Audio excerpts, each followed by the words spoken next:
Salutations, chers amis. Encore une fois, nous nous retrouvons. Si c'est la première fois pour vous, bienvenue. Et si vous êtes habitués, merci encore. Prière de liker, partager et souscrire. Chers amis, nous allons continuer ensemble ces études bibliques très riches que Dieu nous accorde. Avant de le faire, humilions-nous pour la prière. Ô Éternel, notre Dieu, notre Père, nous voici en ta présence pour étudier ta parole. Sanctifie-nous, Seigneur, par ta parole. Ta parole est la vérité. Seigneur, parle à travers moi, par moi et pour moi, afin que, Seigneur, tes enfants puissent découvrir les profondeurs de la mystère de ton amour. Au nom de Jésus. Amen. Chers amis, encore un autre titre intéressant de l'étude. Eh bien, le titre que j'ai donné à ce message, à cette étude, c'est « Aimer égale donner sa vie ». Autrement dit, nous allons nous entraider, mes chers frères et sœurs, pour définir l'amour et pour expliquer c'est quoi l'amour, comment se manifeste l'amour, en quoi consiste l'amour, et nous verrons ensemble les implications de ce que cela veut dire. Avant d'aller trop loin, j'aimerais qu'on puisse se souvenir ensemble de ce poème qui a été écrit en cantique ou bien un hymne et qui a circulé et a fait le tour du monde et qui a été traduit dans plusieurs langues. Je ne veux pas le chanter, mais la mélodie va accompagner ma lecture. L'amour de Dieu de loin surpasse ce que peut en dire un cœur humain. Il est plus grand que les espaces, même à l'abîme, il nous atteint. Pour le péché de notre monde, Dieu nous donna Jésus. Il nous pardonne ô paix profonde. Il sauve les perdus et le refrain de dire oh, l'amour de Dieu si fort, si tendre, est un amour sans fin. Et tel est le chant que font entendre les anges et les saints. Nos compositeurs continuent par ces paroles que notre monde un jour chancelle, avec ses trônes, avec ses rois. Quand trembleront tous les rebelles, soudain saisis d'un grand effroi, l'amour de Dieu, que rien ne lasse, pour nous encore vivra. C'est le miracle de la grâce. Amen. Alléluia. Et le troisième couplet, et le compositeur continue de dire verser de l'encre dans les ondes, changer le ciel en parchemin, tendez la plume à tout le monde et que chacun soit écrivain. Écrire tout l'amour du Père ferait tarir les eaux et remplirait la place entière sur ces divins rouleaux. Oh mes chers amis, ça sont les paroles d'un compositeur qui ont été inspirées et ces paroles ne peuvent pas être plus vraies. Mes chers amis, nous allons sonder les profondeurs de l'amour de Dieu. Nous allons voir que vraiment, qu'est-ce que l'amour? Parce que l'amour c'est un terme beaucoup utilisé. Toutes les langues connues sous le ciel, d'une façon ou d'une autre, parlent de l'amour.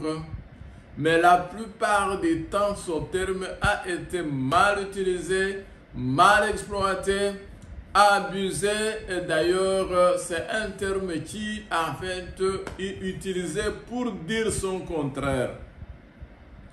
Quand la personne vous dit « je t'aime », ce n'est pas évident qu'il parle de l'amour de Dieu. Nous allons voir c'est quoi aimer. Eh bien, l'apôtre Jean, c'est l'apôtre qui est appelé apôtre de l'amour. Il y a beaucoup de gens, même jusqu'à présent, vous les connaissez peut-être, moi j'en connais plusieurs, qui s'appellent Jean d'amour.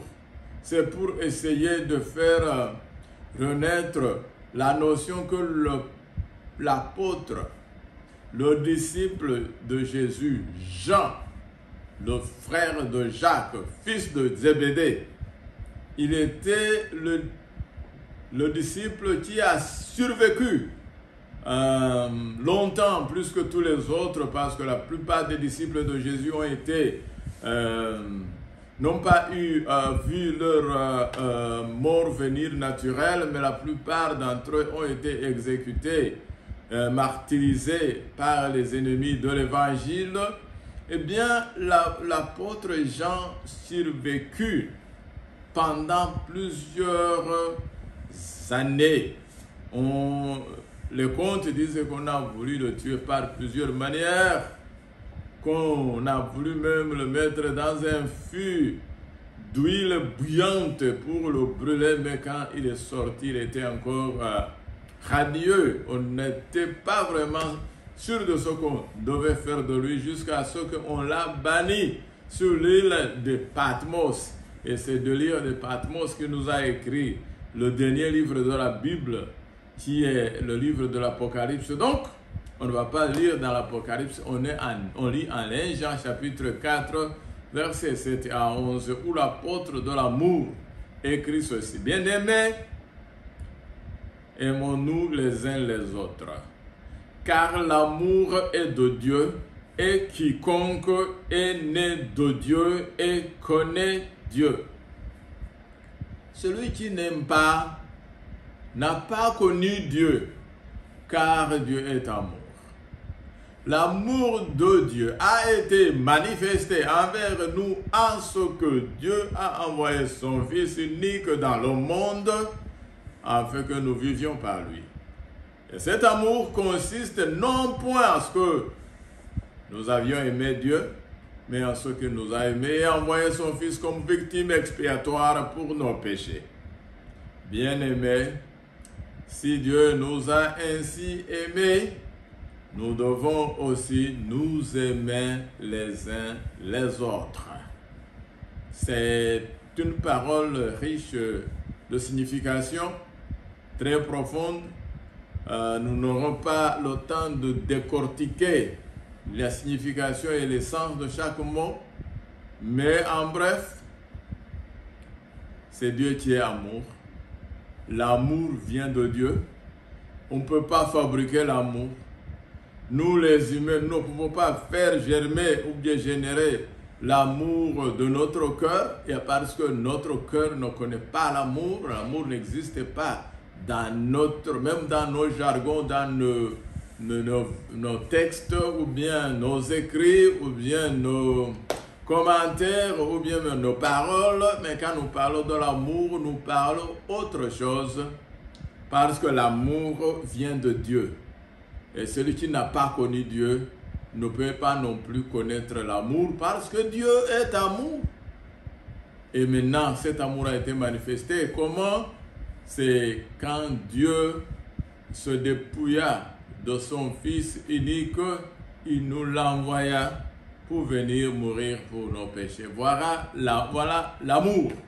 C'est quelque chose qui de loin surpasse ce que peut en dire un cœur humain, parce que nous ne comprenons pas cet acte de Dieu. Dieu pouvait s'arrêter dans le haut des cieux et déclarer, appeler les gens qui voulaient mettre dans ce royaume et dire, toi, tel Jean-Pierre, Calixte, Jonathan, Thierry, Jean-Claude, Moussa, Dieudonné et j'en passe, je vous invite dans mon royaume. Il n'était pas obligé d'envoyer son fils, mais à cause de son amour, Dieu envoya son fils venir mourir. Alors nous connaissons un autre texte qui définit c'est quoi exactement l'amour. Parce que nous sommes en train de définir l'amour, nous commençons à voir que en réalité, aimer, ça veut dire donner. Hein? Aimer, ça veut dire donner. Parce qu'on dit que quoi? Dieu a fait quoi? Il a donné. C'est ça, en ça que consiste l'amour. Je ne sais pas si je dois aller le rire encore, c'est en quoi consiste l'amour. L'amour ne consiste pas en ce que nous, on a aimé Dieu, non, non, non, mais en ce qu'il a aimé. Il nous a aimés et a envoyé son Fils pour mourir. Donc Dieu nous a aimés, Dieu nous a donné. Il y a encore beaucoup de gens qui s'appellent Dieu donné. Ça veut dire, c'est peut-être que ça les parents voulaient dire. Jean 3,16, c'est un texte connu beaucoup parmi les chrétiens. Car Dieu a tant aimé le monde qu'il a donné son Fils unique, afin que quiconque croit en lui ne périsse point, mais qu'il ait la vie éternelle. Chers amis, aimer veut dire donner. Et Dieu a aimé le monde, il a fait quoi? Il a donné. Il a donné qui? Son Fils unique. Eh bien, un autre texte un peu...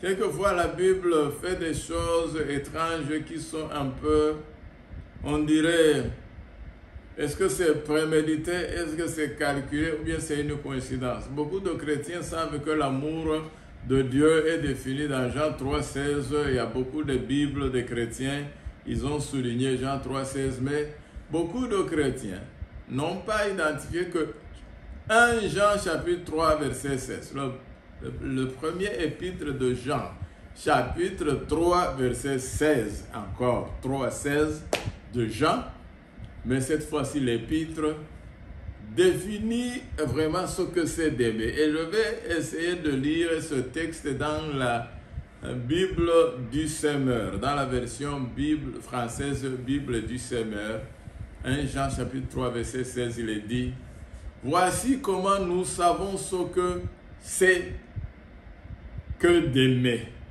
Voici comment nous savons ce que c'est que d'aimer. Jésus-Christ a donné sa vie pour nous. Nous devons, nous aussi, donner notre vie pour nos frères. Je ne sais pas si vous avez trouvé dans toute la Bible, dans toutes les Écritures que vous avez étudiées, dans toute la littérature que vous avez fait, je ne sais pas si vous avez vu un texte qui explique et définit c'est quoi aimer que ce texte. 1 Jean 3, 16, je vous le recommande. Si vous ne l'avez pas prêté attention à ce texte, je vous encourage à prêter attention à ce texte. Il est tellement intéressant, il est tellement riche et lourd de sens, parce qu'il nous dit c'est quoi vraiment aimer. Eh bien, on nous explique ce que c'est d'aimer, c'est que Jésus a donné sa vie pour nous. C'est ça que signifie aimer. Et si nous voulons nous aussi aimer, ce que nous devons faire, c'est quoi? C'est donner aussi notre vie pour nos frères. Autrement dit, comme le titre de cette étude a été annoncé, aimer veut dire, ou bien aimer égale donner sa vie. Waouh! Je ne sais pas si vous allez faire un tweet en lisant ces paroles. Est-ce que vraiment vous aviez découvert ça? Moi-même, quand j'ai découvert ceci, ça m'a émerveillé. C'est la première fois que je comprends ce que c'est aimer. Aimer, c'est donner. Et donner quoi? Donner sa vie. Christ nous a aimés. Dieu nous a aimés parce qu'il nous a donné son Fils. Quand son Fils est venu, il a donné sa vie pour nous tous. Et il exige, il nous exhorte, nous aussi, à donner notre vie pour nos frères. Ça, c'est quelque chose de très difficile et compliqué, parce que nous, les humains, nous sommes égoïstes. Il est très même difficile de donner sa vie pour soi-même, alors à combien plus forte raison on serait enclin à donner sa vie pour son frère. Nous trouvons des difficultés à donner notre vie pour nous-mêmes. En quoi consiste l'amour, mes chers frères et sœurs? Nous lisons deuxième épître de Jean, chapitre 1, verset 6. Et nous allons continuer à vraiment approfondir, à creuser les profondeurs de cette parole. Et l'amour consiste à marcher selon ses commandements. C'est là le commandement dans lequel vous devez marcher, comme vous l'avez appris dès le commencement. On dit que l'amour consiste à marcher dans les commandements. Et nous allons aussi trouver comment demeurer même dans l'amour. Donc on vient de voir que ça consiste à marcher dans les commandements. Et aussi on nous dit qu'il faut demeurer. Comment demeurer dans cet amour? Je lirai l'évangile selon Jean, chapitre 15. Je verrai le verset 10, 13 et 14. Jean 15, verset 10, 13 et 14. Nous lisons. Si vous gardez mes commandements, vous demeurez dans mon amour, de même que j'ai gardé les commandements de mon Père et que je demeure dans son amour. Il n'y a pas de plus grand amour que de donner sa vie pour ses amis. Vous êtes mes amis si vous faites ce que je vous commande. Chers amis, ici nous trouvons encore une exhortation à demeurer, à garder les commandements de Dieu. Et Jésus nous dit que nous sommes exhortés à garder les commandements de Dieu, comme lui, il a gardé les commandements de son Père et qu'il a demeuré dans son amour. Mais comment Jésus a gardé les commandements de son Père? C'est parce que Jésus est venu sur la terre, que Dieu a donné son Fils, et quand son Fils il est venu, il a suivi les instructions du Père jusqu'à aller sur la croix et la croix du Calvaire pour nous sauver. C'est comme ça qu'il a gardé les commandements de son Père.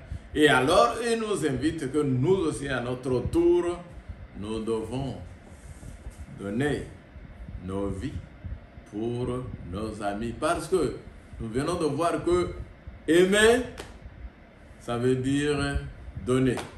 Donc, il n'y a pas de plus grand amour, Jésus dit, que de donner sa vie pour ses amis. Eh bien, il nous dit, vous êtes mes amis. Donc, si vous faites ce que je vous commande, et ce que je vous commande, c'est de garder mes commandements, et garder ces commandements. Nous allons voir ces commandements, c'est lesquels.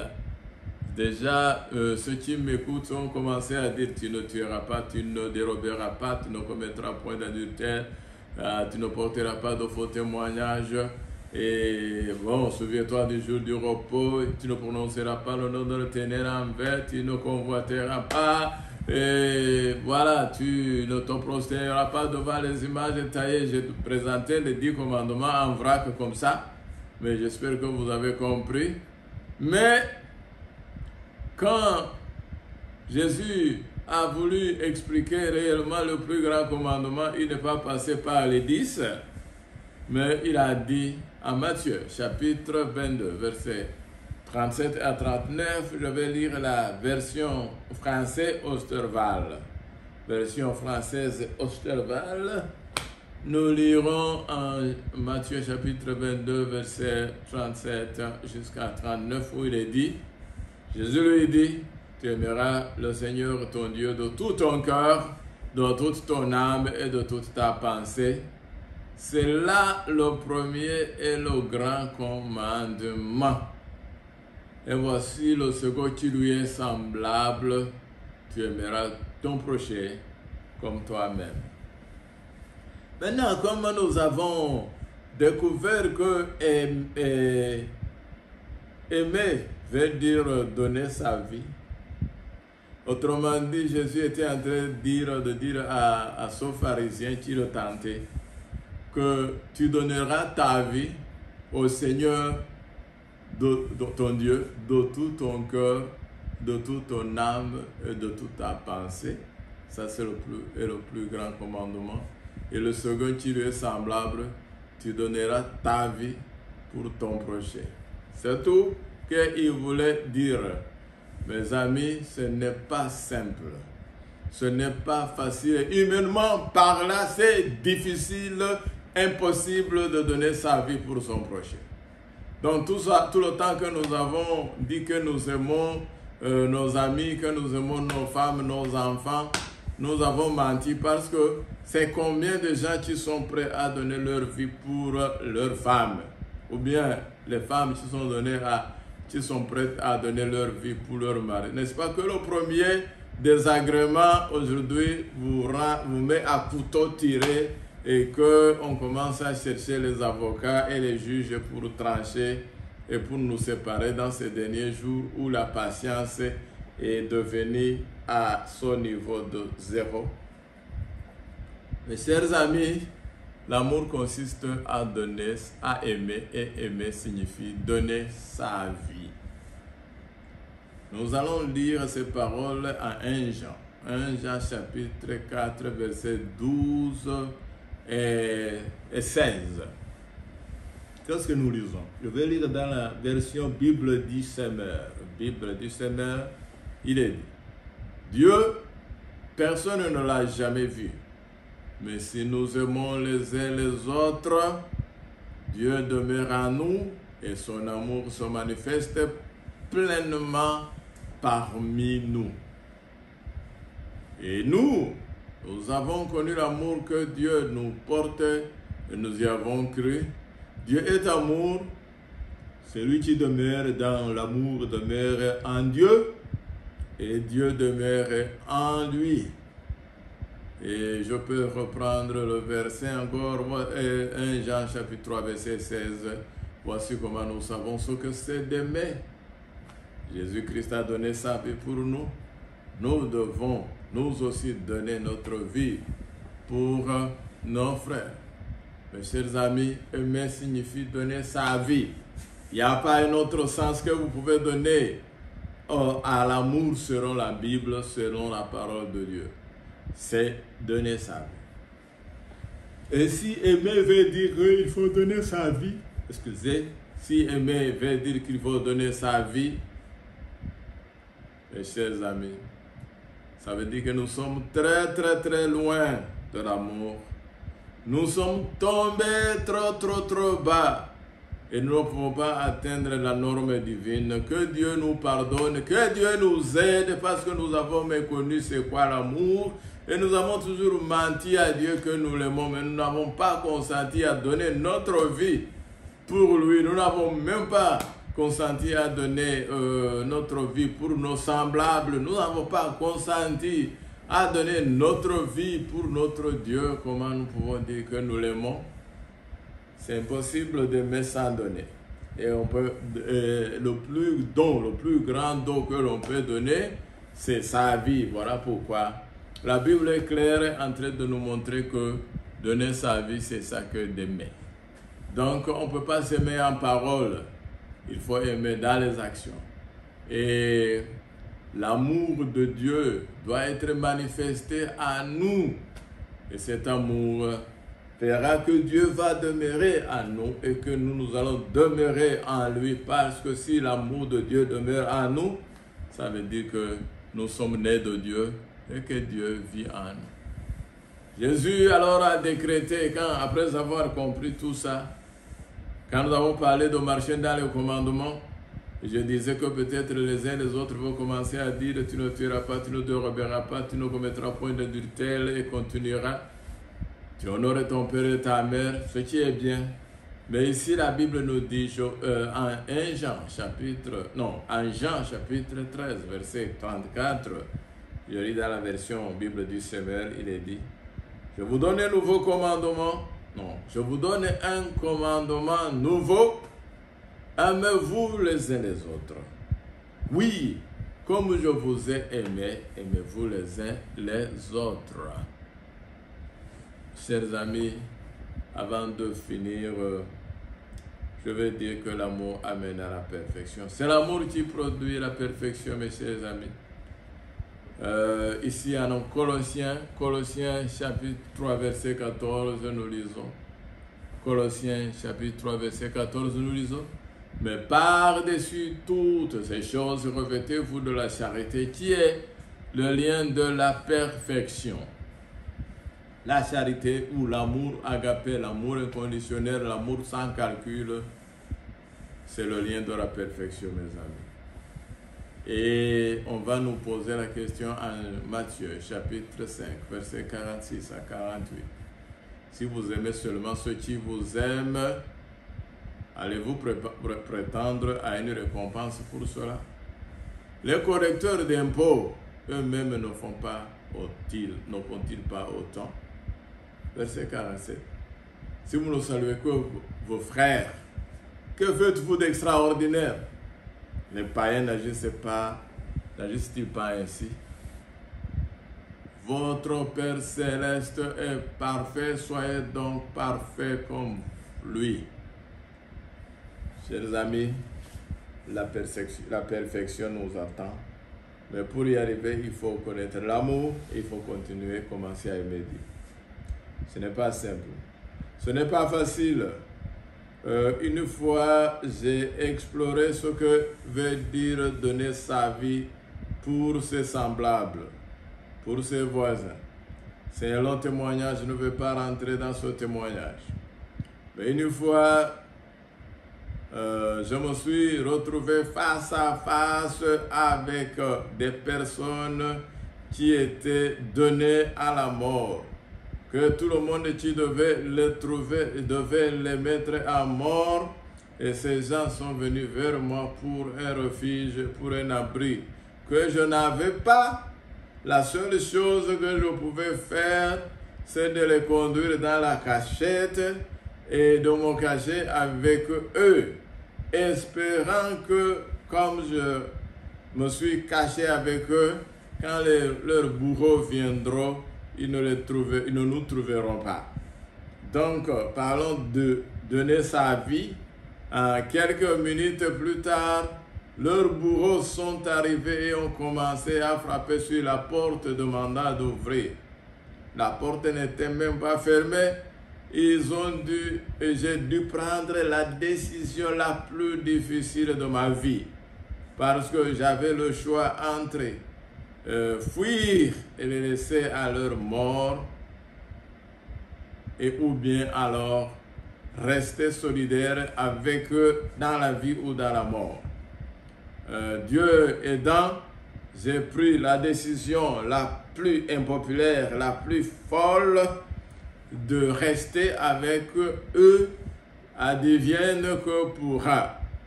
Les bourreaux sont entrés. Ils se sont mis à chercher partout dans la petite pièce où nous étions cachés. Si je vous parle aujourd'hui, c'est que j'ai vécu l'un des grands miracles de ma vie ce jour-là. Vous savez, l'amour de Dieu triomphe. L'amour de Dieu triomphe de beaucoup de choses. Quand j'ai décidé de mourir avec ses frères, je les ai dit, bon, celui qui vous chasse, qui vous veut la mort, il va m'ôter la vie aussi quand il va me trouver, mais votre sort sera le mien, et restons ensemble. Et quand je venais de prier la dernière prière de confession et de rendre l'âme à Dieu, les bourreaux qui sont entrés ne parvenaient pas à nous trouver, même si nous étions là et nous n'étions pas bien cachés. On pouvait nous regarder, mais Dieu est intervenu, il a voilé leurs yeux, ils ont passé devant nous sans nous voir. Et quand j'ai compris le poids, Dieu m'a fait comprendre le poids combien ça pèse, mes chers amis, donner sa vie. Ce n'est pas un jeu, ce n'est pas une blague. Quand la Bible dit que aimer, ça veut dire donner sa vie aux autres, ce n'est pas une blague. C'est la réalité et ça veut dire donner sa vie, être prêt à mourir, à être exécuté à la place de l'autre? Combien d'entre nous sont prêts même à faire cela pour leur fils si on ne va même pas aller loin? Combien d'entre nous sont prêts à donner sa vie et à mourir pour sauver leurs épouses ou leurs époux, leurs frères et leurs sœurs?